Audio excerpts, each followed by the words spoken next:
Detective Sarah Chen had graduated top of her academy class, earned expert marksman certification on her first attempt, and solved more cases in her probationary period than most officers handled in their first year. But when the city's most dangerous criminal took hostages in the downtown financial district, everyone assumed the seasoned male officers would handle the situation.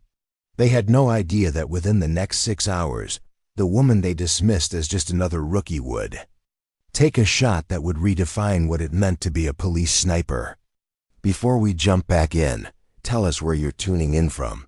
And if this story touches you, make sure you're subscribed, because tomorrow I've saved something extra special for you. The morning sun cast sharp shadows across the concrete plaza outside the Metropolitan Police Department as Sarah adjusted her service weapon for what felt like the 100th time that week. Around her, veteran officers moved with a casual confidence that came from years of street experience, their conversations peppered with references to cases she'd only read about in training manuals. But Sarah wasn't walking the beat with her fellow probationary officers. She was standing in the equipment room, checking inventory and filing reports while real police work happened beyond the station walls. Captain Michael Torres emerged from the administrative building, his uniform bearing the creases that spoke to 3 decades of dedicated service. He surveyed the morning briefing area with eyes that had seen the city transform from a relatively peaceful metropolitan area into something that required increasingly sophisticated law enforcement responses. When his gaze found Sarah, his expression shifted in a way that had become frustratingly familiar over the past 8 months. "Chen," he called out, his voice carrying across the room with the authority that made rookie officers snap to attention. "My office, 5 minutes." Sarah walked through the bustling station, her footsteps echoing against polished floors that reflected the fluorescent lighting overhead. Other officers barely acknowledged her presence anymore.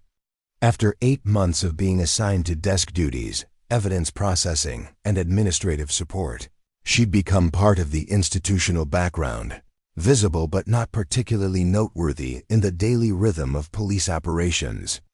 Captain Torres's office walls displayed commendations, photographs from successful operations, and a detailed map of the city's crime districts marked with colored pins indicating different types of criminal activity. Sarah had studied that map during her previous visits, memorizing the locations where experienced officers were making the kind of arrests and interventions she'd trained extensively to handle. "Sit down, Chen."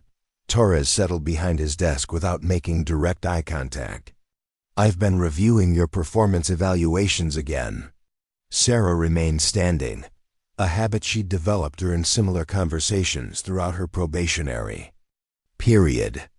"Sir, if this is about the evidence processing backlog, I've already implemented new organizational systems that have improved efficiency by 12%. It's not about evidence processing." Torres finally looked at her directly. "Your technical skills are exemplary. Your written reports are thorough and well organized. Your knowledge of criminal law and police procedures is among the best I've seen from academy graduates." Sarah felt a familiar spark of hope, the same feeling that had sustained her through months of assignments that never seemed to match her capabilities or training. "Then why am I still handling administrative duties instead of street patrol assignments?" "Because police work isn't just about technical competence." "Chen." Torres leaned back in his chair, choosing his words with the careful precision of someone who'd had this conversation before. "It's about commanding presence in volatile situations. It's about the kind of immediate authority that makes suspects think twice before escalating confrontations. It's about fitting the profile that experienced criminals have learned to take seriously." The words struck Sarah with the force of recognition, though she'd heard variations of this assessment throughout her career.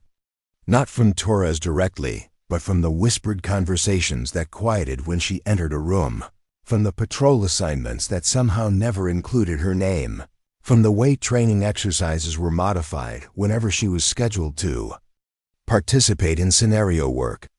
"Sir, with respect, My academy performance demonstrates my ability to handle volatile situations. I scored in the top 5% on crisis de-escalation simulations. My firearms qualification scores exceed departmental standards. My physical fitness ratings are excellent. All of that is true, Torres interrupted. But Sarah, you have to understand the reality of street-level police work. When experienced criminals see an officer approaching, they need to see someone who looks like they could physically dominate any confrontation that might develop. They need to see someone whose presence alone serves as a deterrent to criminal behavior. Sarah's jaw tightened as she processed Torres's carefully diplomatic language. And you don't think I project that kind of presence? I think you project exactly what you are, Torres replied. A highly intelligent, well-trained officer who happens to be a 25-year-old woman, weighing maybe 120 pounds. When hardened criminals encounter you, they see someone they might be able to intimidate, manipulate, or overpower. They see someone who might hesitate at crucial moments because of misplaced empathy or concern about escalating situations unnecessarily. Misplaced empathy. Sarah kept her voice level, but Torres caught the dangerous edge that crept into her tone. You're referring to my approach during the academy scenarios where I successfully de-escalated confrontations without using force. Scenarios resulted in arrests without injuries to officers or suspects. Those successes were noted in my performance evaluations. Yes, they worked in controlled training environments. Preparing and narrating this story took us a lot of time, so if you are enjoying it, subscribe to our channel. It means a lot to us. Now back to the story. But what happens when de-escalation isn't an option? What happens when a situation requires immediate, decisive action that doesn't allow time for negotiation or careful consideration of alternatives? Torres picked up a folder from his desk. I'm reassigning you to the Digital Crimes Unit. Your analytical skills would be better utilized there. Sarah stared at the folder as if it contained a death sentence. Digital crimes meant computer forensics, online investigation, and database analysis.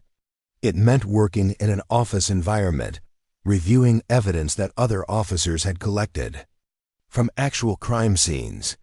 It meant the end of everything she'd worked toward since deciding to enter law enforcement 5 years earlier. Captain, I've dedicated my entire adult life to becoming the best police officer I could be. I've studied criminal psychology, advanced tactical procedures, crisis negotiation techniques.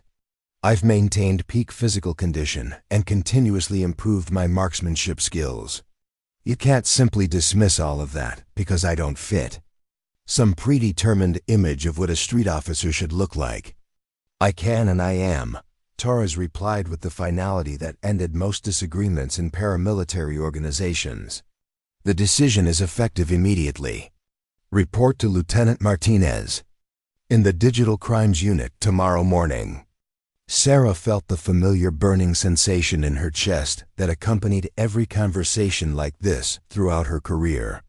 The assumption that her gender and physical size made her inherently less capable of handling dangerous situations. The belief that empathy and careful tactical thinking were weaknesses rather than professional strengths. The consistent message that success in law enforcement required conforming to traditional masculine stereotypes rather than demonstrating actual competence. Permission to speak freely, sir. Torres nodded curtly. This decision isn't based on my performance or my demonstrated capabilities. It's based on assumptions about what effective policing looks like. You're sidelining me because I don't match your preconceptions about how authority should appear, not because I've failed to meet any objective performance standards. Chen, I'm not finished, sir. Sarah's voice remained respectful but unwavering. You mentioned the academy scenarios where I used de-escalation techniques. What you didn't mention was that my approach resulted in 40% fewer use-of-force incidents compared to traditional confrontational methods. You didn't mention that suspects I processed provided more reliable intelligence because they were treated with dignity rather than hostility. You didn't mention that my techniques achieved every training objective while minimizing risk to all parties involved.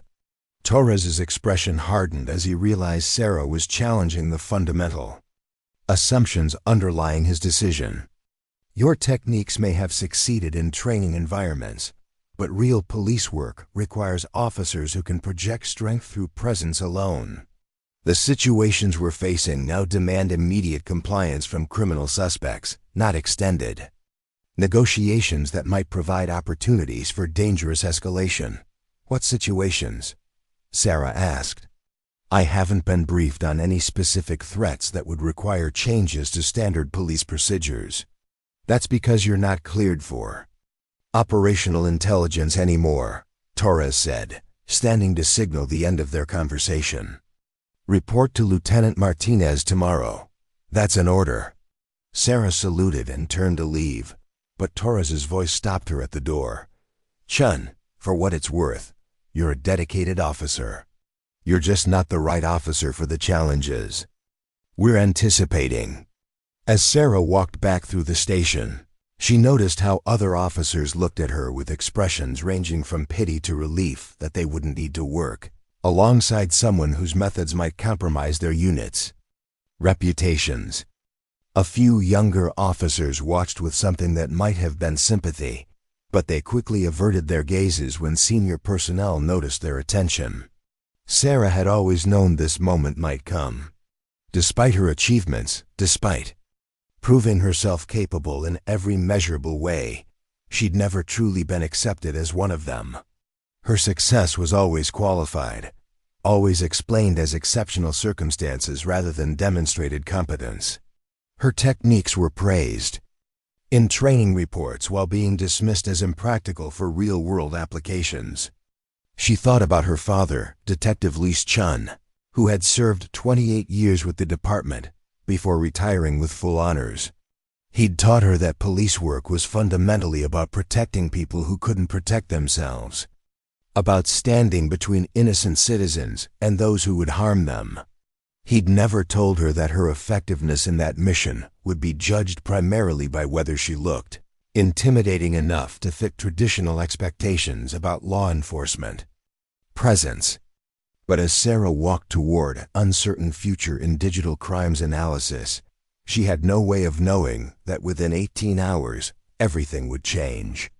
A crisis was approaching that would test every assumption her superiors had made about strength, authority, and what it truly meant to serve and protect. The situation would require exactly the kind of tactical thinking and precise judgment her supervisors had dismissed as incompatible with effective police work.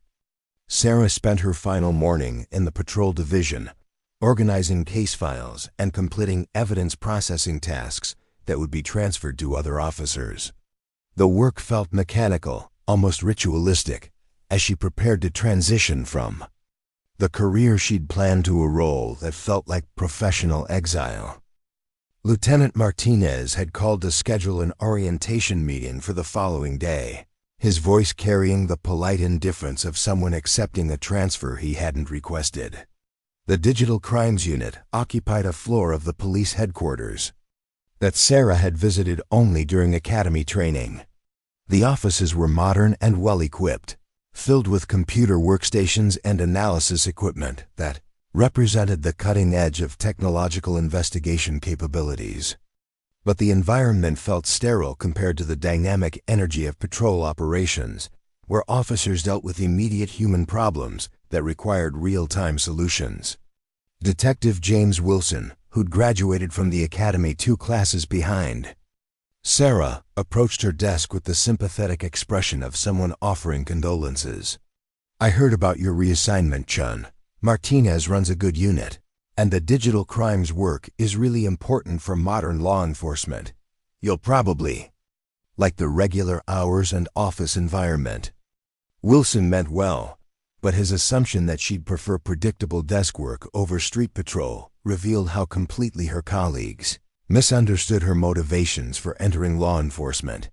She'd become a police officer to make a direct difference in people's lives, to intervene in dangerous situations, to use her training and judgment in circumstances that mattered. Digital forensics was important work, but it wasn't the work she'd prepared herself to do. Around the station, Sarah could see other officers preparing for shifts that would take them into the field, where police work actually happened. They checked equipment, reviewed incident reports, and discussed ongoing investigations with the casual expertise of people who belonged exactly where they were. Their confidence was evident in their posture, their conversations, their unconscious assumption that they were perfectly suited for the challenges they would face. Sarah remembered that feeling from her academy days and the brief periods when she'd been allowed to participate in field training exercises. The certainty that came with knowing her skills were valued, that her judgment was trusted, that she was exactly where she belonged. She'd thrived on the responsibility of making split-second decisions that could mean the difference between successful arrests and dangerous escalations. During her final academy evaluation, Sarah had scored 96% on comprehensive examinations covering criminal law, constitutional rights, crisis intervention, and tactical procedures. Her practical assessments in firearms training, defensive tactics, and emergency vehicle operation had all exceeded departmental standards. She'd demonstrated leadership capabilities during team exercises and shown exceptional judgment during complex scenario training. But those achievements had been systematically reinterpreted once she entered actual police service. Her high scores became evidence that she was better suited for analytical work than field operations. Her careful tactical thinking was characterized as hesitation rather than prudent assessment. Her success in de-escalating confrontational situations was attributed to luck rather than skill, exceptional circumstances rather than replicable techniques. Detective Maria Santos, a 15-year veteran who'd served as one of Sarah's field training supervisors, stopped by her desk during the afternoon. "Chen, I wanted to say goodbye before you transfer to digital crimes. You've got real talent for investigation work, and Martinez's unit handles some fascinating cases. You might find that the analytical challenges are more suited to your particular strengths." Santos was trying to be encouraging, but her words reinforced the same assumptions that had led to Sarah's reassignment. The belief that careful thinking and methodical analysis were somehow incompatible with effective street policing.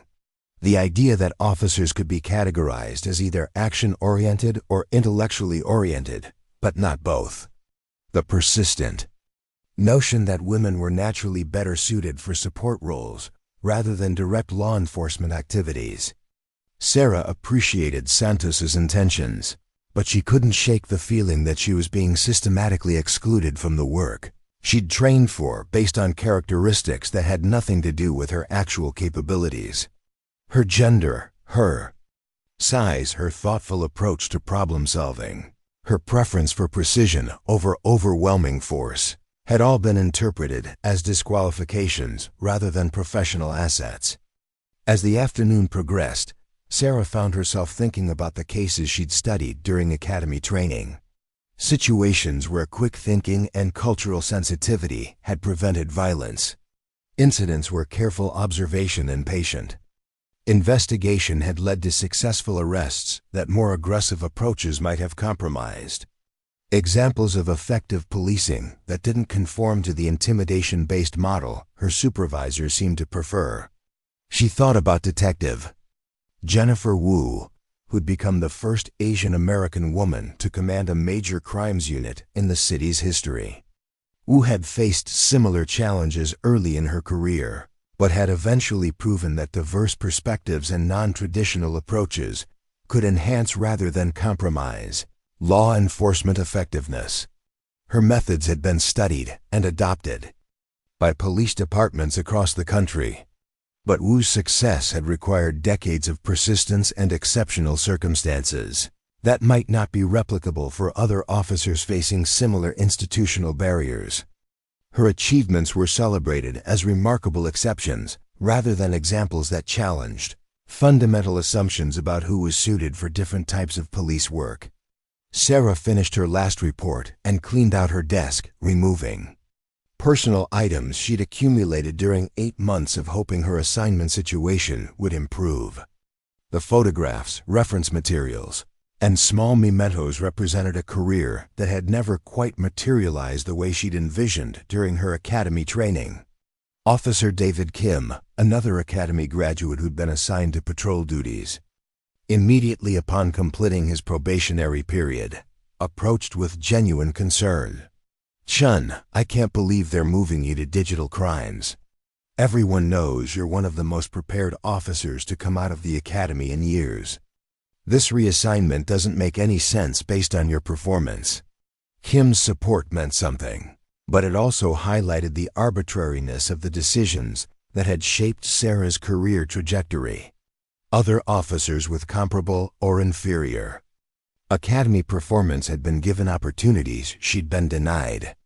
Their mistakes were treated as learning experiences while her successes were minimized or ignored. The double standard was obvious to anyone willing to acknowledge it. But acknowledgement didn't translate into institutional change. The police department operated according to established hierarchies and traditional expectations that resisted challenges from individuals, regardless of their merit or potential contributions. Sarah's experience was unusual only in its transparency, not in its underlying dynamics. As evening approached, Sarah prepared to leave the patrol division for the final time. Tomorrow would bring a new role in digital crimes, working on important but fundamentally different challenges that utilized only a fraction of her training and capabilities.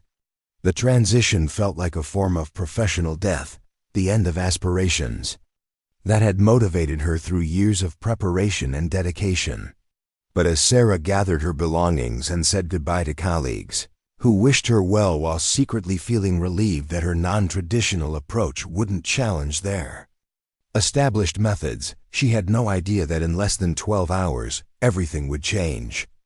A crisis was approaching that would test every assumption about police effectiveness, tactical decision-making, and what it truly meant to serve and protect. The situation would require exactly the kind of precise judgment, cultural awareness, and innovative thinking that her supervisors had dismissed as incompatible with real police work. The crisis would prove that sometimes the most effective approach wasn't the most traditional one, that strength could manifest in ways that didn't conform to conventional expectations, and that the right officer for an impossible situation might be someone whose qualifications had been systematically overlooked. Sarah's career had been defined by being underestimated, but the next day would show that underestimation could sometimes become the most dangerous mistake an institution could make. The woman they'd dismissed as too thoughtful, too small, too empathetic for serious police work was about to demonstrate that those supposed weaknesses were actually the precise strengths needed to save lives when everything else had failed. The emergency call came through dispatch at 8:47 a.m. on what had started as an ordinary Tuesday morning in downtown Seattle. Sarah was already at her desk in the digital crimes unit, reviewing computer forensics protocols and trying to adjust to the sterile environment of her new assignment, when every officer in the building heard the urgent tone that preceded major incident notifications. "Officer down at First National Plaza. Multiple hostages confirmed. Armed suspect barricaded on the 5th-10th floor. All available units respond immediately. SWAT team activation authorized." Sarah's training kicked in automatically, her pulse quickening as she processed the information flowing through police communications. Officer down meant one of their own had been shot, possibly killed. Multiple hostages suggested a complex tactical situation that would require careful coordination between different law enforcement units. Barricaded suspect on the 5th-10th floor indicated a scenario that would challenge even the most experienced tactical teams. Lieutenant Martinez burst into the digital crimes unit, his normally calm demeanor replaced by the focused urgency that accompanied major criminal incidents. "All digital crimes personnel are to maintain normal operations unless specifically requested for technical support. This is an active tactical situation that will be handled by patrol officers and SWAT specialists. Sarah watched through the office windows as patrol cars raced out of the parking garage with lights flashing and sirens wailing. Every available officer was responding to the crisis downtown while she remained trapped in her administrative assignment, relegated to watching real police work happen from a distance. The irony was almost overwhelming. A major incident was developing that would test every skill the department possessed, and she was sitting at a computer workstation learning database. Management protocols. Detective Wilson approached her desk with an expression that combined excitement and concern. "Chen, you're probably relieved to be out of patrol rotation for something like this. Hostage situations are incredibly dangerous, and SWAT teams have specialized training for these scenarios. You're much safer here handling digital evidence." Wilson meant his comment as reassurance, but it reinforced Sarah's growing frustration with being systematically excluded from the work she'd trained extensively to handle. She'd studied hostage negotiation techniques, tactical psychology, and crisis management as part of her comprehensive preparation for police service. Her academy instructors had specifically noted her aptitude for complex problem-solving under pressure. More information began filtering through police communications as the incident developed. The suspect had entered First National Plaza during morning business hours and immediately shot security officer Robert Martinez in the lobby before taking the elevator to the 15th floor, where several financial services companies maintained offices. Approximately 20 employees were trapped in the building, with an unknown number being held directly by the armed individual. Detective Sandra Lopez from the Major Crimes Unit stopped by the Digital Crimes office to gather information about the building's security systems. "Chen, I need you to pull up everything we have on First National Plaza. Floor plans, security camera locations, electronic access controls, anything that might help tactical teams understand the layout." Sarah felt a surge of relief at being given a meaningful task related to the developing crisis. She accessed the building's architectural database and began compiling detailed information about the 15th floor where the hostage situation was occurring. The floor plan revealed a complex layout with multiple office suites, conference rooms, and a central reception area that could provide defensive positions for both hostages and the suspect. Lopez studied the information Sarah had gathered, her expression growing more concerned as she understood the tactical challenges the building presented. "This is going to be complicated. Multiple rooms mean the suspect could move hostages around to avoid tactical teams. The elevator access gives him control over who enters the floor. And these office layouts provide too many hiding places for a clean resolution." Sarah highlighted specific areas on the floor plan where tactical teams might encounter difficulties. These conference rooms have reinforced walls that could stop standard police ammunition. The suspect could barricade himself in any of these locations and create a standoff situation that lasts for hours. The ventilation system connections might provide alternative access routes, but they'd be extremely risky for officers to attempt. Lopez nodded grimly. "I need to get this information to Captain Torres immediately. The SWAT team is going to need every advantage they can get for this situation." As Lopez left with the intelligence Sarah had compiled, more details about the crisis began emerging through police communications. The suspect had been identified as Marcus Webb, a 42-year-old former military contractor with extensive combat experience and a history of financial disputes with several companies located in the building.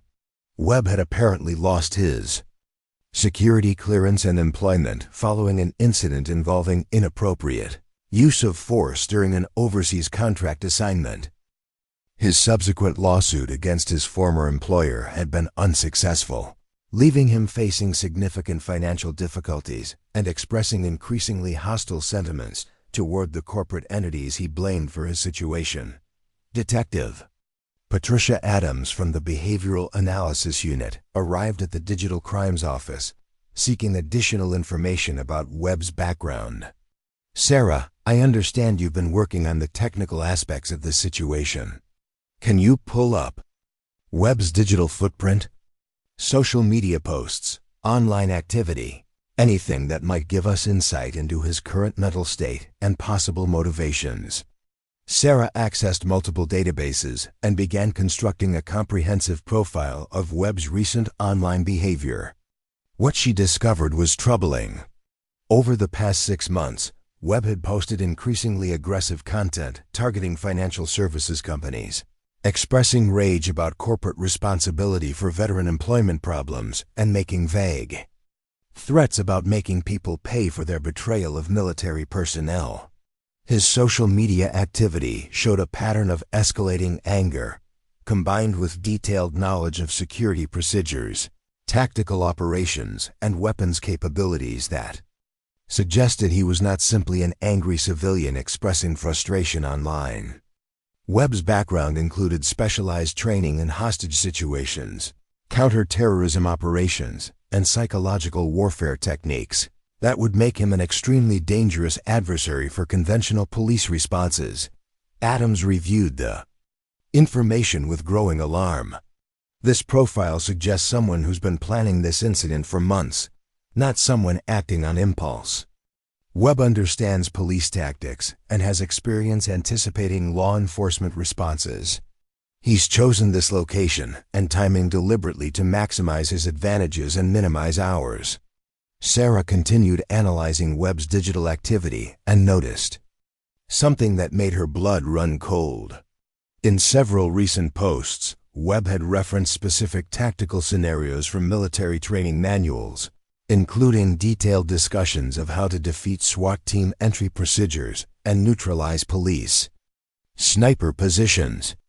He'd studied law enforcement response protocols with the same methodical preparation that military personnel used for combat operations. "Adams, look at this." Sarah pointed to a series of posts where Webb had analyzed police hostage response procedures and identified weaknesses in standard tactical approaches. He's not just angry and armed. He's specifically prepared to counter everything our teams are trained to do in these situations. The implications were staggering. Webb wasn't simply a disturbed individual who'd snapped under pressure. He was a trained military professional who'd spent months preparing for a confrontation with law enforcement, studying their methods and developing countermeasures designed to neutralize their tactical advantages.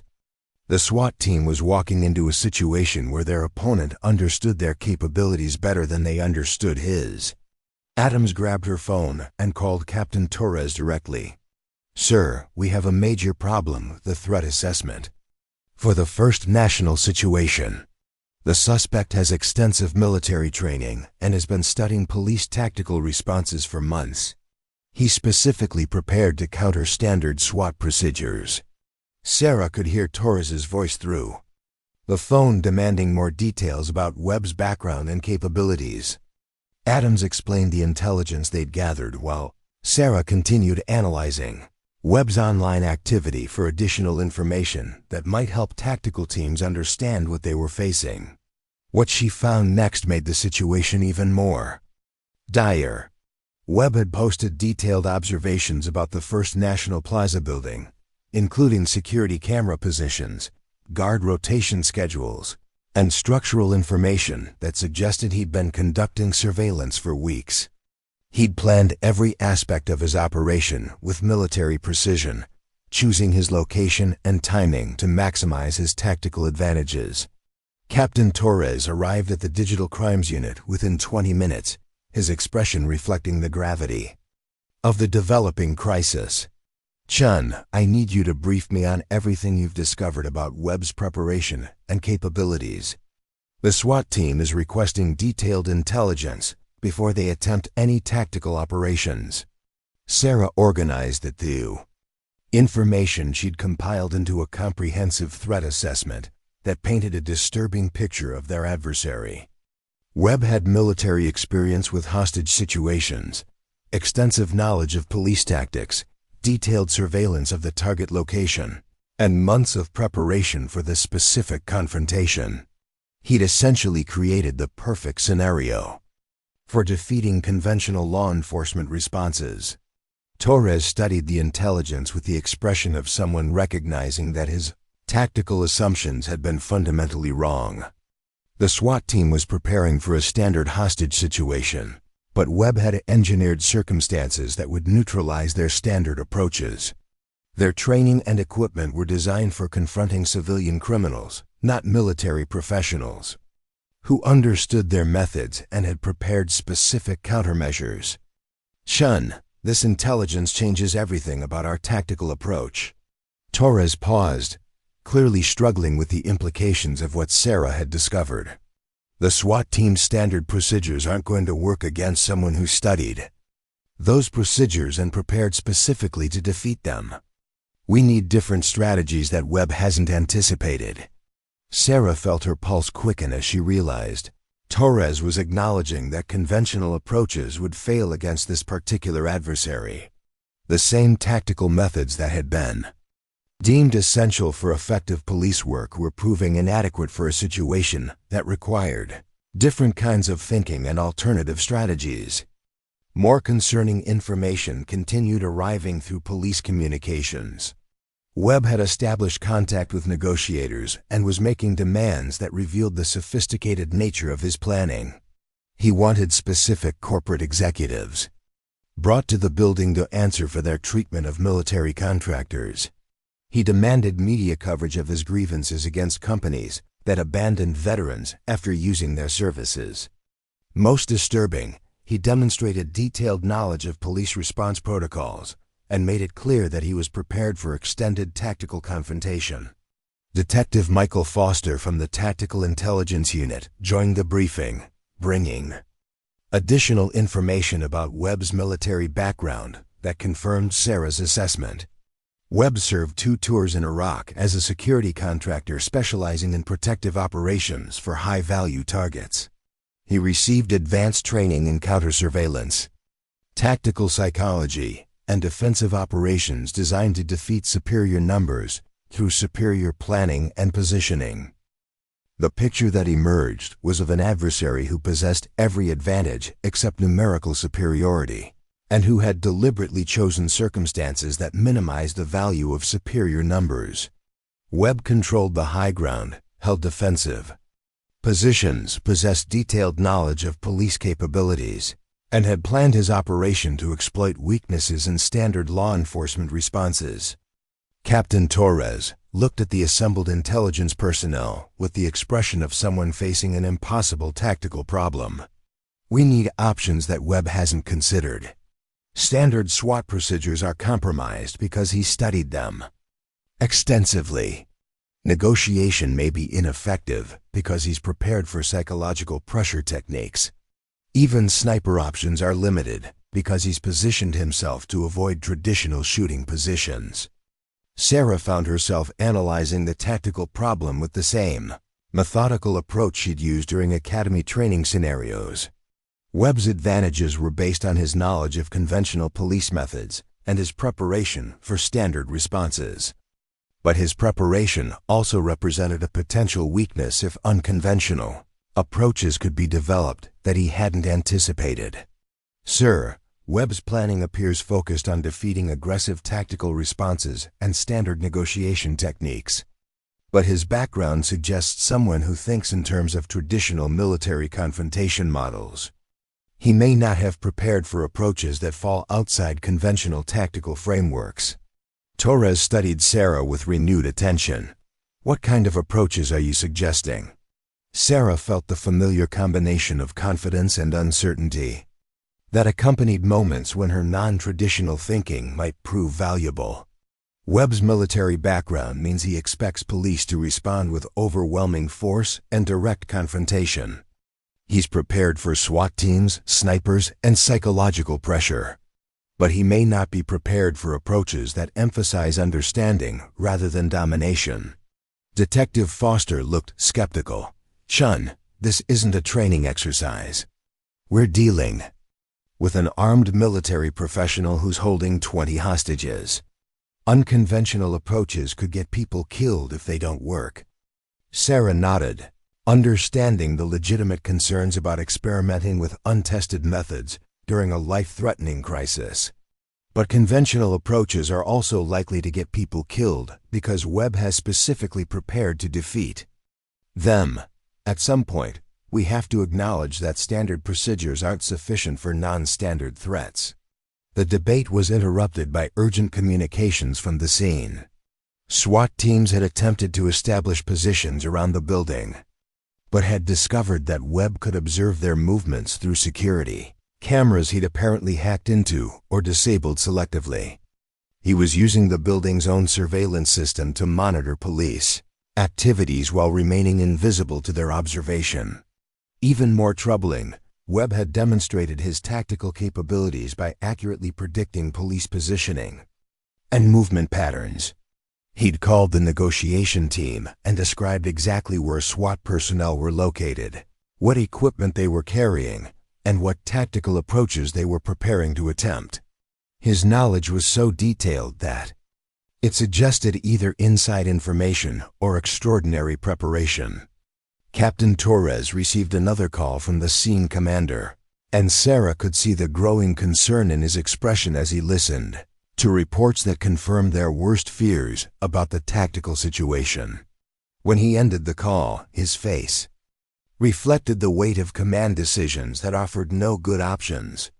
The SWAT team commander is requesting permission to abort tactical operations.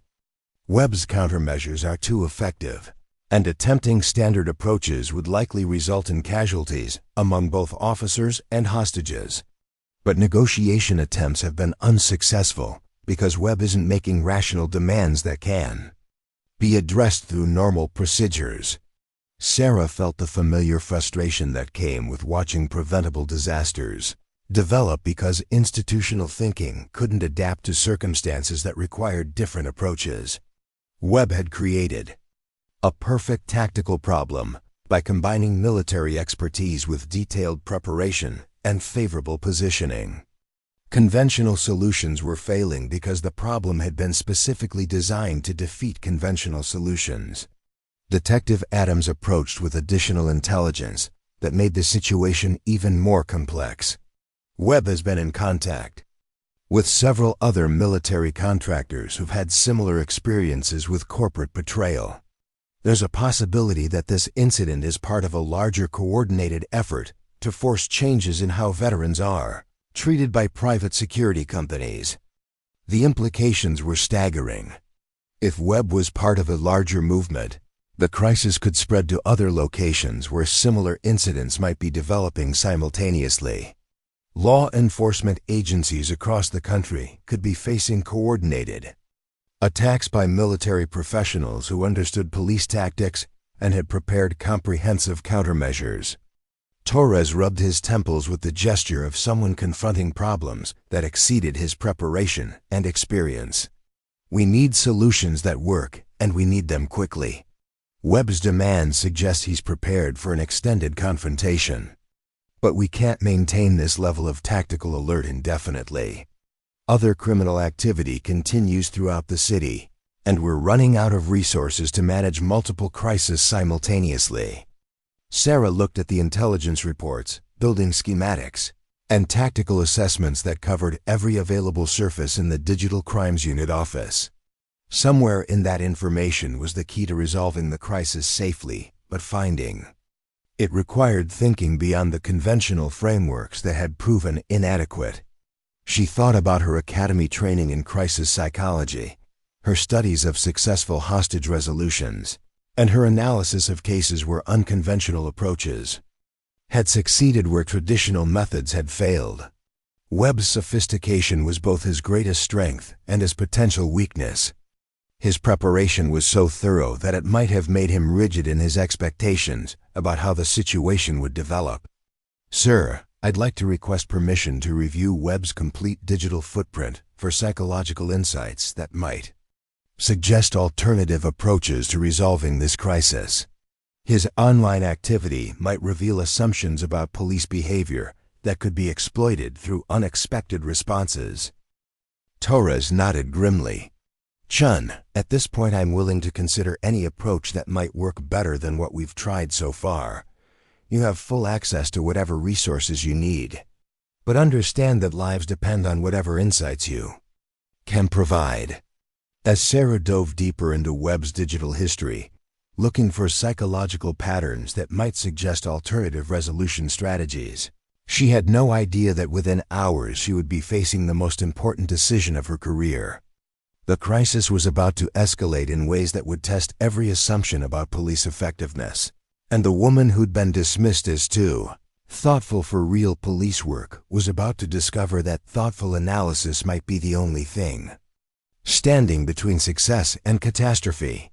The situation was deteriorating rapidly, and conventional wisdom was failing catastrophically. Soon, someone would need to take risks that training manuals never covered, using skills that weren't taught in police academies, approaching an impossible problem with methods that had never been tested under these conditions. The rookie they'd relegated to digital crimes was about to face a test that would determine whether different approaches could succeed where traditional methods had failed completely. Sarah's breakthrough came at 2:47 p.m. when she discovered a pattern in Webb's social media posts that revealed something his tactical preparation had missed.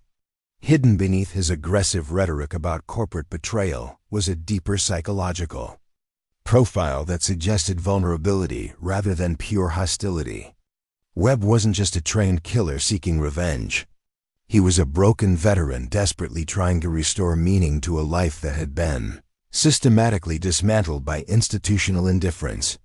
The key insight emerged from posts Webb had made months earlier, before his planning became focused on tactical operations. In those earlier entries, he'd written extensively about his daughter Emma, a college student studying social work who'd apparently stopped speaking to him after his increasingly erratic behavior following his employment termination.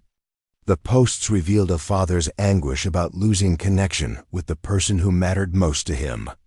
Captain Torres was reviewing failed tactical options when Sarah approached him with her analysis. "Sir, I found something that changes our understanding of Webb's motivations.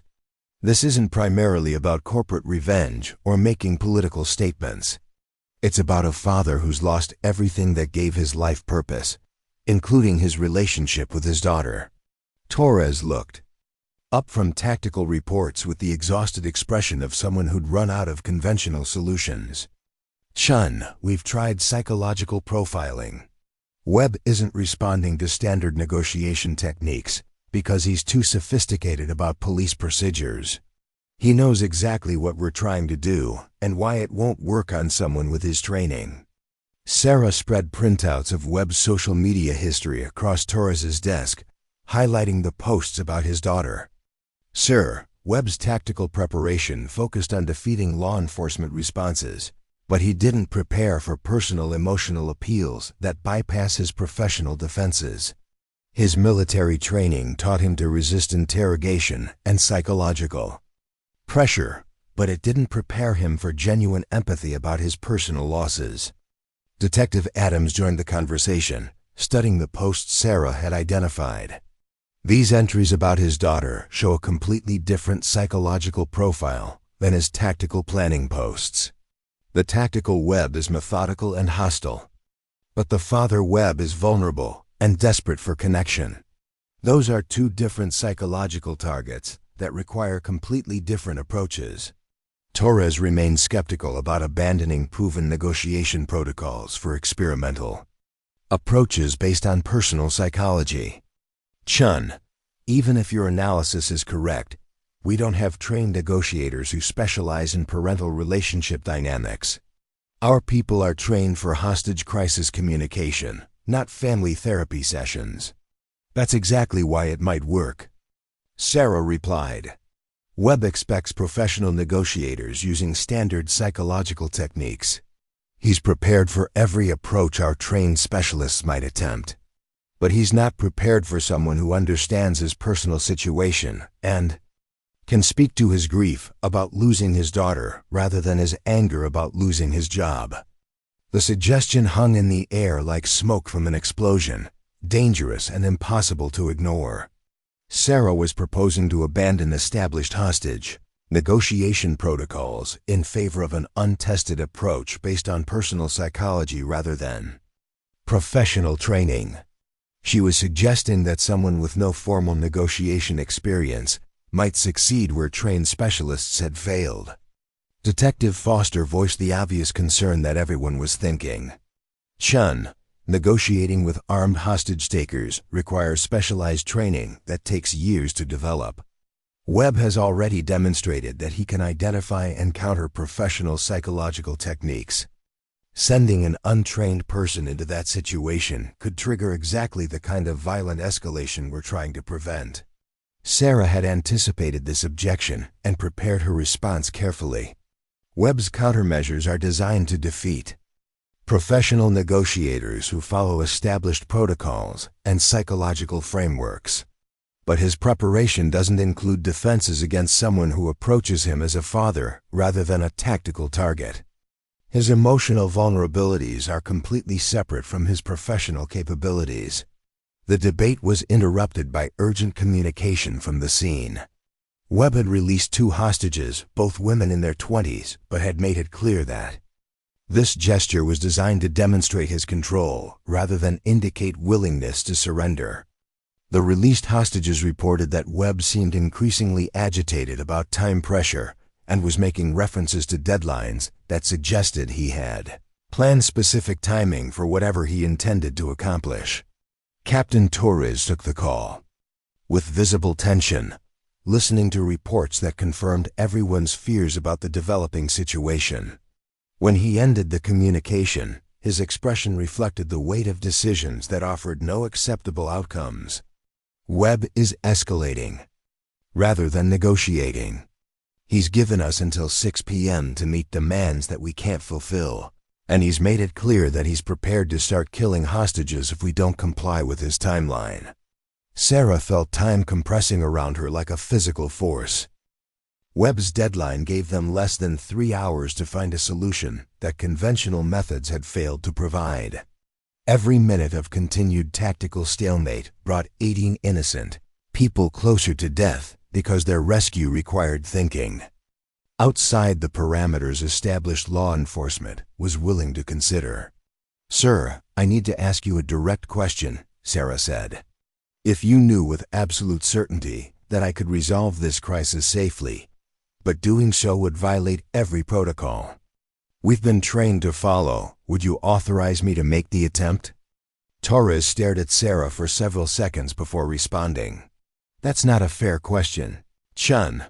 I can't know with absolute certainty that any approach will succeed, especially one that contradicts everything we understand about hostage negotiation procedures. But you can know with absolute certainty that our current approach is failing," Sarah replied. "Webb has countered every tactical option and rejected every professional negotiation attempt. The deadline he's established means 18 people are going to die unless someone tries something different." Detective Adams studied the psychological profile Sarah had compiled, clearly recognizing patterns that traditional tactical analysis had missed. "Captain, Webb's posts about his daughter reveal someone who's fundamentally motivated by personal loss rather than political anger. His tactical preparation is sophisticated, but his emotional preparation is non-existent. That combination creates opportunities that professional negotiation might not be able to exploit." Torres walked to the window and stared out at the city skyline where the crisis was unfolding in real time. Sarah could see the internal struggle playing out in his posture, the tension between institutional discipline and recognition that institutional methods were proving inadequate for circumstances they'd never anticipated. "Chen, even if I believed your analysis could work, I can't authorize an untrained officer to conduct hostage negotiations. The liability issues alone would end my career, and the risk to civilian lives would be unacceptable if your approach triggers violent escalation." "Then don't authorize me," Sarah said quietly. "I'm assigned to digital crimes analysis. Send me to gather additional intelligence about Webb's psychological profile through direct observation." What I choose to do with that information while conducting my analysis is my decision and my responsibility. The suggestion created exactly the kind of plausible deniability that allowed institutional flexibility without official policy violations.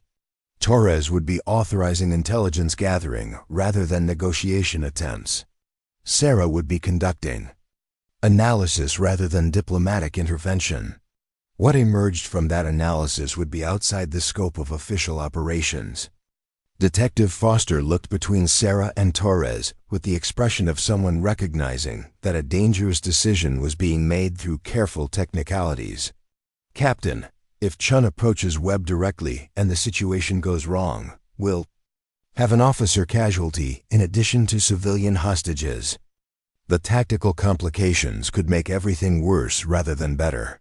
The tactical complications of doing nothing guarantee 18 civilian casualties, Sarah pointed out.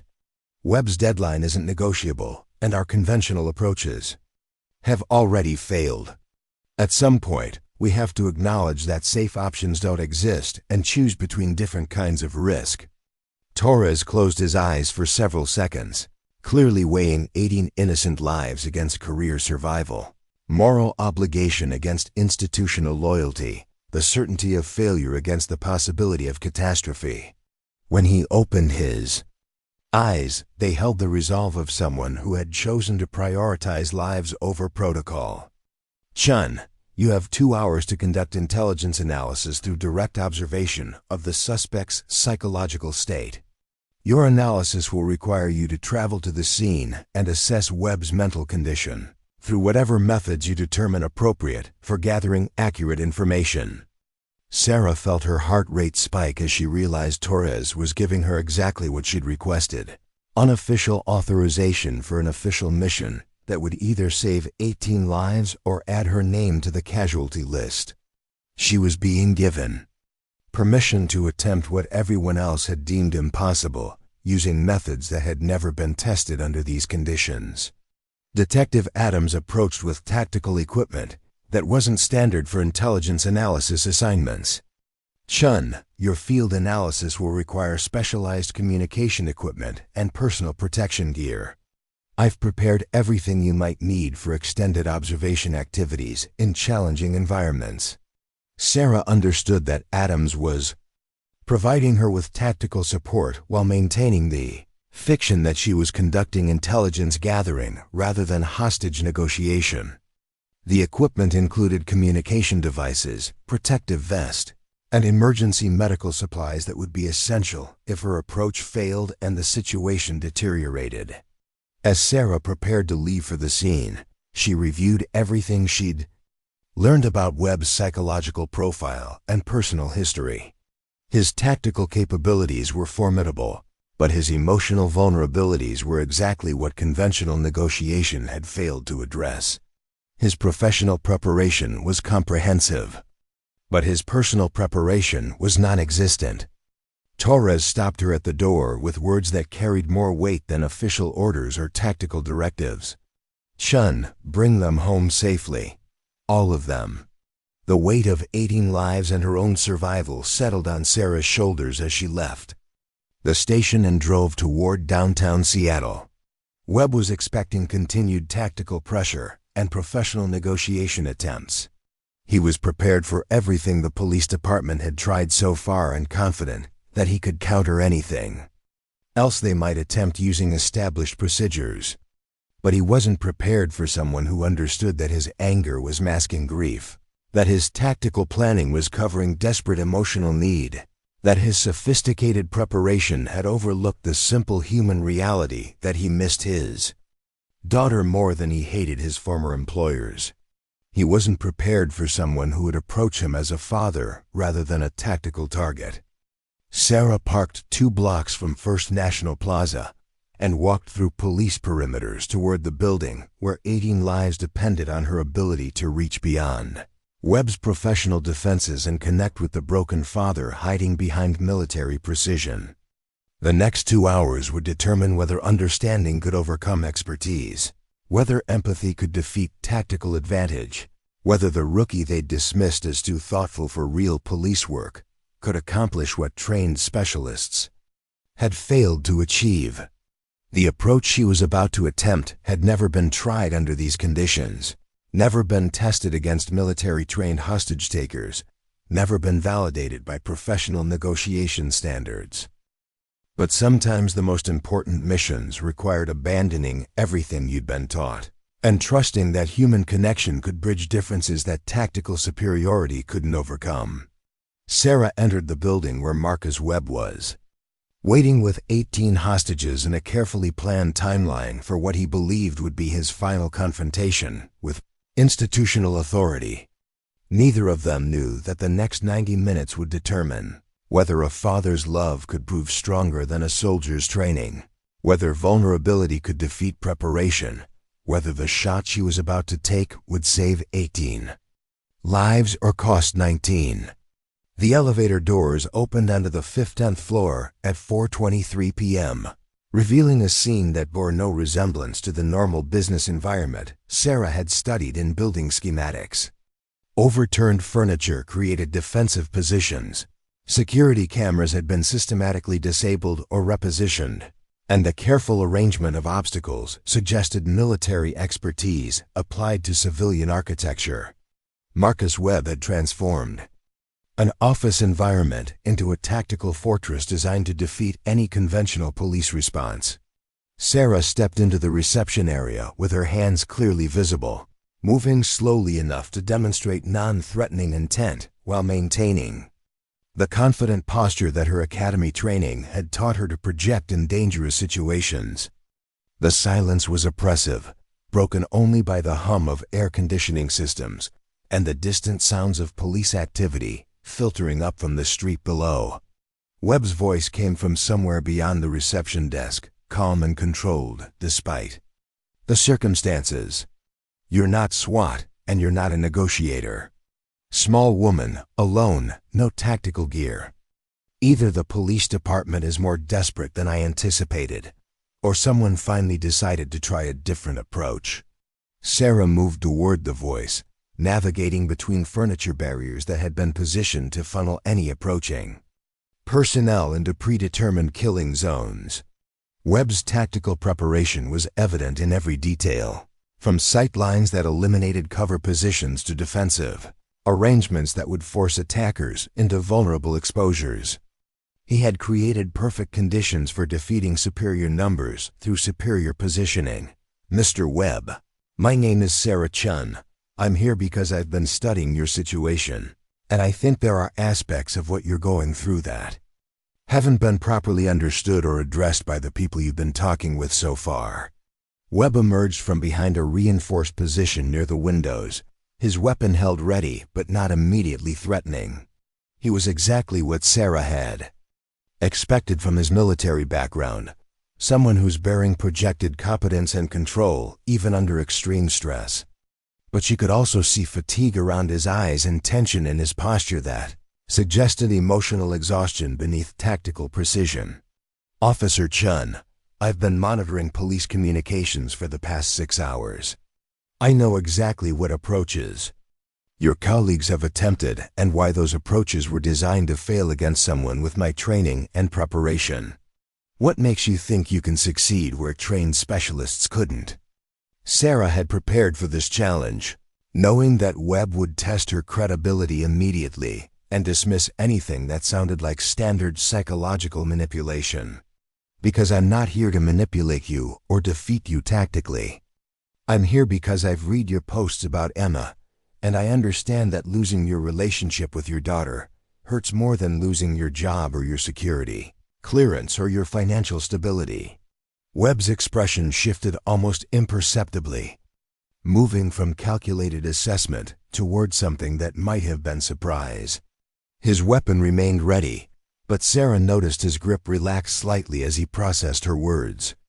The mention of his daughter had penetrated his professional defenses in a way that tactical pressure and negotiation techniques had failed to achieve. "You've been doing homework on my personal life. That's thorough intelligence preparation, but it's still manipulation designed to exploit emotional vulnerabilities." Webb's voice carried skepticism, But Sarah could hear underlying pain that suggested her approach was reaching psychological territory his tactical preparation hadn't protected. "Mr. Webb, I'm not trying to manipulate you. I'm trying to understand what drove a decorated military professional to a situation where he's willing to sacrifice everything, including his life, to make people pay attention to problems that institutional authority has systematically ignored." Sarah moved closer, maintaining eye contact while demonstrating that she wasn't afraid of him despite his tactical advantages. Her academy training had taught her that genuine respect often disarmed hostility more effectively than shows of force or professional negotiation techniques. Webb was prepared for law enforcement pressure, but he wasn't prepared for someone who acknowledged his legitimate grievances. The hostages were visible in adjacent offices, 18 people whose lives depended on Sarah's ability to reach beyond Webb's military training and connect with the grieving father whose posts had revealed emotional devastation that tactical planning couldn't address. They watched the interaction with expressions ranging from terror to desperate hope, understanding that this conversation would determine whether they survived the next hour. Webb gestured toward the windows where police snipers had established positions throughout the afternoon. "Officer Chen, those specialists out there have been trying to get clean shots at me for hours. I've made it impossible through positioning and movement patterns. But you're standing close enough that if something goes wrong with this conversation, you become part of the casualty count rather than part of the solution." Sarah nodded, acknowledging the risk while maintaining her focus on Webb's psychological state rather than his tactical capabilities. "Mr. Webb, everything about this situation involves risk. You're risking your life to force attention to problems that matter to you. I'm risking mine to find solutions that don't require anyone else. Dying for those problems to be addressed." Webb was quiet for several seconds, clearly processing Sarah's words through psychological filters that differed from the professional frameworks he'd been taught to expect from law enforcement personnel. His military training had prepared him for interrogation, psychological pressure, and tactical deception, but not for genuine acknowledgement of his legitimate concerns. "Emma stopped talking to me 3 months ago," Webb said quietly, his professional composure cracking slightly as personal pain broke through tactical control. "She said I'd become someone she didn't recognize, someone whose anger was consuming everything good about the man who'd raised her.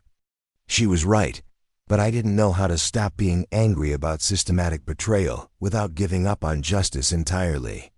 Sarah felt a surge of recognition as Webb revealed the emotional core that his tactical preparation had been designed to protect. His daughter's rejection had devastated him more completely than any professional setback, creating psychological wounds that military training couldn't heal and tactical planning couldn't address. "Mr. Webb, losing connection with your daughter doesn't mean losing the possibility of reconnecting with her. But it does mean that whatever you accomplish here today will determine whether that reconnection can ever happen. Emma can't have a relationship with her father if her father doesn't survive this situation." Webb's weapon lowered slightly as Sarah's words penetrated defenses that had withstood hours of professional negotiation attempts. His tactical preparation had focused on defeating law enforcement responses, but it hadn't prepared him for someone who understood that his anger was masking grief and his demand for justice was really a cry for help. "Officer Chen, even if Emma could forgive what I've become, she can't restore what I've lost. My career is finished, my financial security is gone, my reputation is destroyed. I'm a 42-year-old veteran with specialized skills that civilian employers can't use and military contractors won't trust. What kind of future can I offer my daughter when I can't even support myself?" Sarah recognized the psychological territory they were entering, where Webb's legitimate concerns about institutional betrayal intersected with deeper fears about personal worthlessness that military identity had previously masked. His tactical capabilities were formidable, but his emotional preparation for civilian life had been non-existent. "Mr. Webb, Your specialized skills include crisis management, protective operations, and security analysis that civilian organizations desperately need. You've been approaching employment searches as if your military experience was a liability rather than recognizing it as expertise that most people can't provide. Sarah pulled out printed materials she'd prepared during her research, information about veteran employment programs, security consulting opportunities, and organizations that specifically sought personnel with Webb's background and capabilities. She'd anticipated that practical solutions would matter more to someone with his psychological profile than abstract reassurances about future possibilities. Webb studied the employment information with the careful attention he'd applied to tactical planning, clearly recognizing opportunities he hadn't considered during his months of anger and frustration. His military training had taught him to focus on obstacles and threats, but civilian transition required recognizing possibilities and building on existing strengths. These programs exist, but they require security clearances that I've lost, references from employers who terminated me, and psychological evaluations that would probably disqualify me based on recent behavior. Webb's voice carried the exhaustion of someone who'd been fighting institutional barriers for months, without success. Mr. Webb, those barriers are real, but they're not permanent. Military contractors terminated your employment because of one incident, but that incident involved protecting your team members from hostile civilians. The psychological evaluation concerns can be addressed through proper counseling and documentation of your commitment to civilian transition. Sarah moved closer to Webb, maintaining eye contact while demonstrating that she trusted him despite his tactical advantages and emotional instability. Her approach was working because it acknowledged his legitimate concerns while providing practical pathways toward resolution that professional negotiation hadn't offered. But most importantly, Webb continued, Emma won't want a relationship with someone who chose violence over patience, who decided that making people pay was more important than building a future worth sharing with family. Even if I survive this situation, I'll be the father who held innocent people hostage because he couldn't handle civilian life. Sarah felt the conversation reaching its critical moment, where Webb's intellectual understanding of his situation would either overcome his emotional preparation for final confrontation or confirm his commitment to ending everything through violence. The next few minutes would determine whether 18 innocent people lived or died based on a father's ability to choose hope over despair. Mr. Webb, Emma will want a relationship with the father who realized that making things right was more important than making people pay. She wanted to know the man who chose to protect innocent people rather than harm them, who found the courage to step back from violence when violence seemed like the only option available. Webb was quiet for almost a full minute, his tactical preparation warring with personal recognition that Sarah was offering him something his months of planning hadn't considered. Genuine resolution rather than symbolic revenge. Actual future. Possibilities rather than dramatic final statements. Connection rather than destruction. Officer Chen, if I surrender these hostages and walk away from this situation, what guarantee do I have that the problems I've been trying to address will receive any attention? What prevents institutional authority from simply forgetting about veteran employment issues once the immediate crisis is resolved? Sarah had anticipated this question and prepared her response carefully, knowing that Webb's commitment to larger principles was part of what made him dangerous, but also part of what made him reachable. Because I'm going to personally advocate for veteran employment reforms, and you're going to help me develop programs that address the systematic problems you've identified. The proposal transformed Webb's demand for attention into opportunity for constructive engagement, his expertise into assets rather than threats, his anger into motivation for positive change rather than destructive revenge.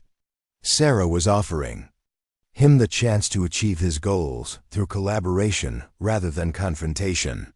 Webb studied Sarah's face as if trying to determine whether her commitment was genuine or elaborate. psychological manipulation designed to secure hostage releases. His military training had taught him to suspect every offer and question every motivation. But his personal desperation was creating openings that tactical preparation couldn't close. You're proposing that I trust institutional authority to honor promises made during crisis situations by people who have no legal obligation to maintain those commitments once immediate dangers are resolved. That requires faith in systems that have already demonstrated their willingness to abandon veterans when honoring commitments becomes inconvenient.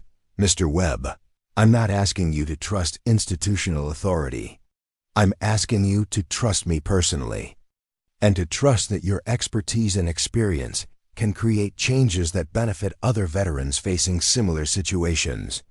You can be part of solutions rather than just someone who identified problems. Sarah pulled out her personal contact information and placed it where Webb could see it, demonstrating commitment that went beyond official duties or professional obligations. She was staking her personal credibility on promises that exceeded her authority to make, risking her career on outcomes she couldn't guarantee. Webb looked at the contact information, then at the hostages whose lives depended on his decision, then at Sarah, whose approach had reached psychological territory that months of tactical preparation hadn't anticipated. His weapon remained ready, but Sarah could see internal struggle playing out in his expression as personal hope competed with professional despair. Officer Chen, Emma is studying social work because she wants to help people who've been abandoned by institutional systems. If I choose violence today, she spend the rest of her life helping people like the ones I'm threatening. But if I choose cooperation, maybe she see that her father can still be someone worth respecting. Sarah felt her heart rate spike as she realized Webb was reaching the psychological moment where personal motivation would override tactical preparation. His love for his daughter was proving stronger than his anger about institutional betrayal. Exactly as her analysis had suggested it might. Mr. Webb, Emma will be proud of the father who chose to protect innocent people and work for positive change rather than the father who chose revenge and destruction. She wants a relationship with someone who can channel military expertise toward helping other veterans rather than hurting people who had nothing to do with the problems you faced. Webb was quiet for another long moment, his military bearing gradually giving way to something more vulnerable as he processed the choice Sarah was offering him. His tactical advantages were meaningless if what he really wanted was reconnection with his daughter and meaningful work that utilized his capabilities constructively. 18 hostages held their breath as Webb made the decision that would determine whether they survived the next few minutes. Sarah had done everything her analysis suggested might work, but ultimate success depended on whether a grieving father could choose hope over vengeance, future over past, construction over destruction.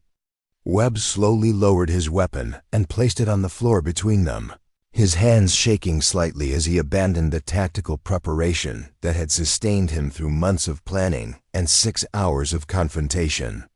The surrender gesture was so subtle that police observers outside might not have recognized its significance, but Sarah understood that she'd just witnessed the most important moment of her career. I'll need your help convincing Emma that her father is still someone worth knowing, Webb said quietly, his voice carrying the exhaustion of someone who'd been fighting institutional systems and personal demons for longer than anyone should be expected to endure. Sarah approached Webb carefully, maintaining the respectful demeanor that had made her successful while gesturing toward the hostages, who were beginning to realize that their ordeal was ending. Mr. Webb, Emma's going to be proud of the father who chose her love over his anger, who decided that building a future was more important than settling scores from the past. Within 30 minutes, all 18 hostages were safely evacuated from the building. Webb surrendered without resistance, his cooperation so complete that responding officers were initially confused about the transition from tactical standoff to peaceful resolution.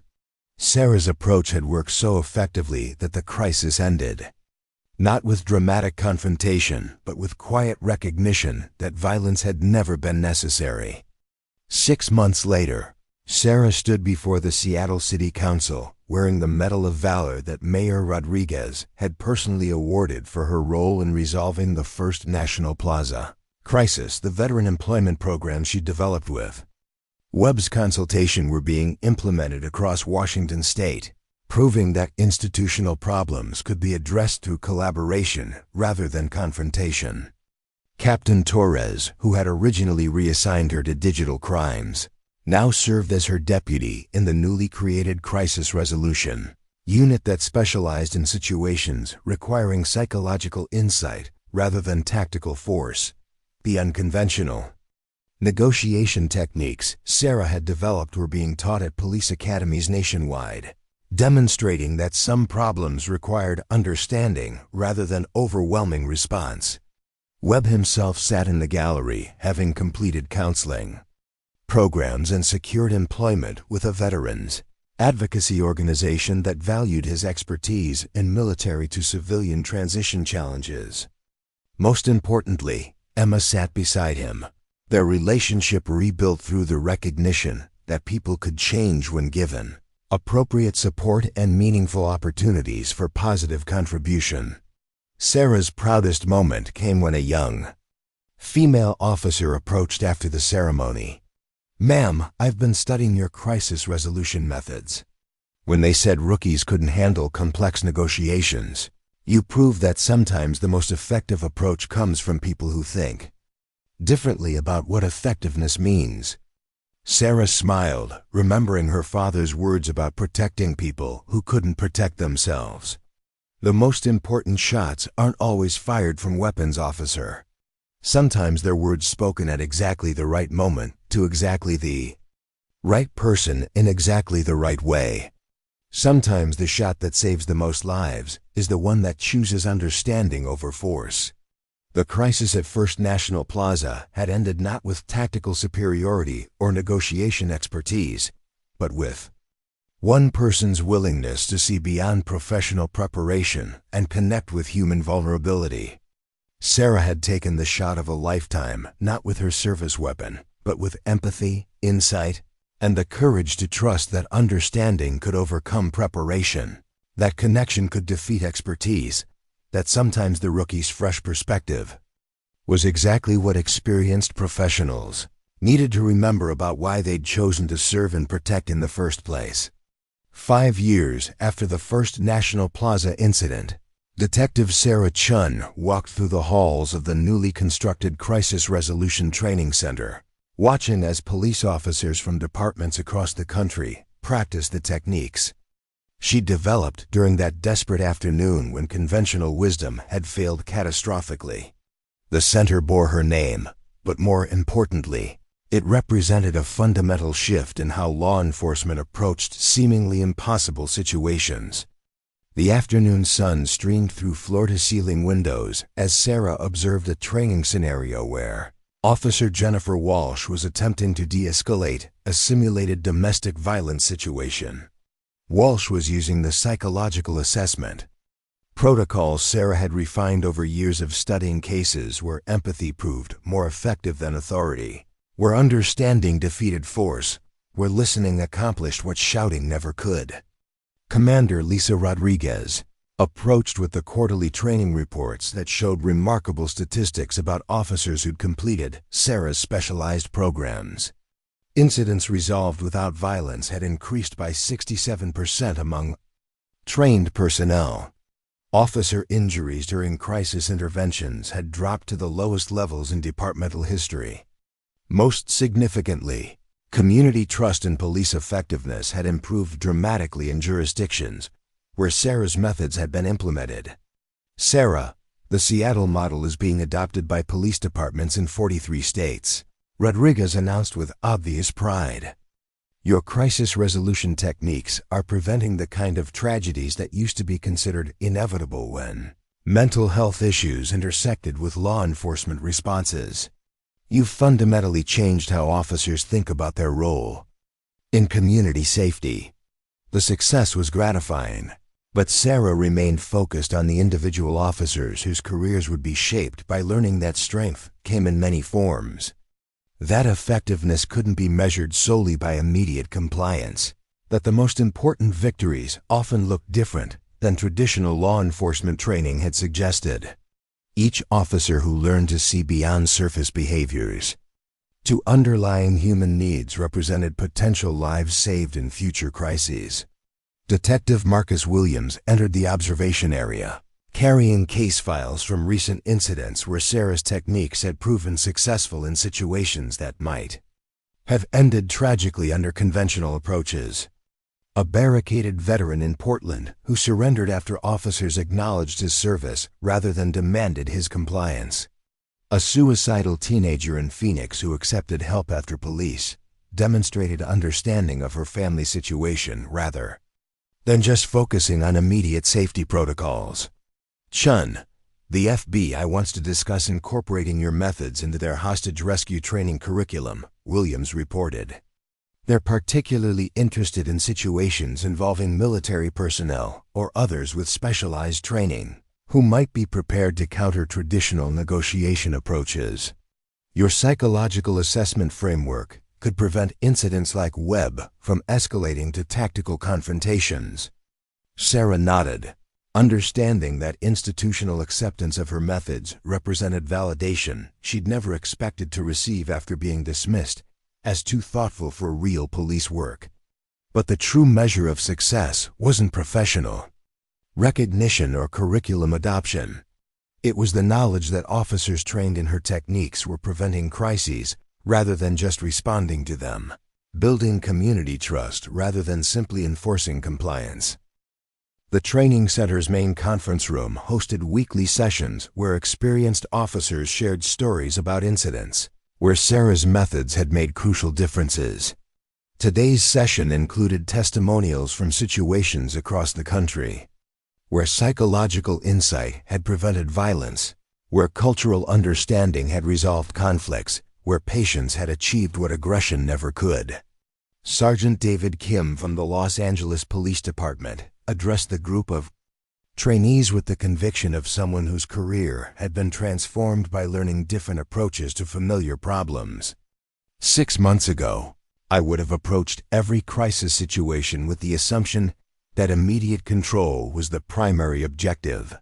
Chen's training taught me to prioritize understanding before control, connection before compliance, and the results have been remarkable. Kim described the recent incident involving a mentally ill homeless veteran who'd been terrorizing a neighborhood through unpredictable behavior that conventional police responses had only escalated. Instead of attempting to force compliance through authority, Kim had spent time learning about the veteran's military service, his struggles with civilian transition, and his fears about institutional systems that had previously failed him. The resolution took 3 hours instead of 30 minutes, but it ended with the veteran accepting mental health services rather than being arrested for disturbing the peace. More importantly, it ended with community members understanding that their neighbor needed help rather than punishment, support rather than exclusion. The incident that could have reinforced negative stereotypes about veterans instead became an opportunity for community healing. Captain Angela Foster from the Detroit Police Department shared similar experiences with domestic violence situations where Sarah's psychological assessment techniques had revealed family dynamics that traditional law enforcement responses might have missed or misinterpreted. Officers trained in her methods were identifying underlying causes of violence rather than just documenting immediate incidents, creating opportunities for intervention rather than just arrest and prosecution. Sarah listened to these testimonials with the satisfaction of someone whose unconventional ideas had proven their worth through practical application rather than theoretical validation. But she also remained aware that institutional change was fragile, that budget pressures and political shifts could undermine programs that required patience and training rather than immediate visible results. The center's research division had been tracking long-term outcomes from Sarah's methods, and the data supported what individual officers were reporting through personal experience. Communities where police departments had implemented her training showed decreased crime rates, improved police-citizen relationships, and reduced officer stress levels that translated into better job performance and longer careers. Dr. Patricia Chen, no relation despite the shared surname, served as the center's chief psychologist and had conducted extensive studies of Sarah's techniques from academic perspectives that complemented field experience with theoretical framework. Her research confirmed what Sarah had always believed about the relationship between understanding and effectiveness, empathy and authority, patience and results.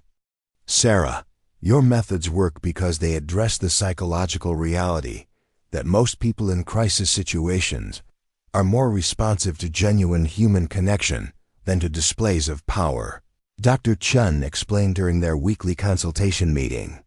Traditional law enforcement training focuses on establishing control, but your approach recognizes that control often emerges naturally from trust and understanding. The psychological principles underlying Sarah's success weren't revolutionary in academic terms, but their application to law enforcement represented significant innovation in fields that had historically prioritized immediate results over sustainable solutions. Her techniques required officers to invest time in understanding rather than demanding compliance, but that investment typically produced better outcomes for everyone involved.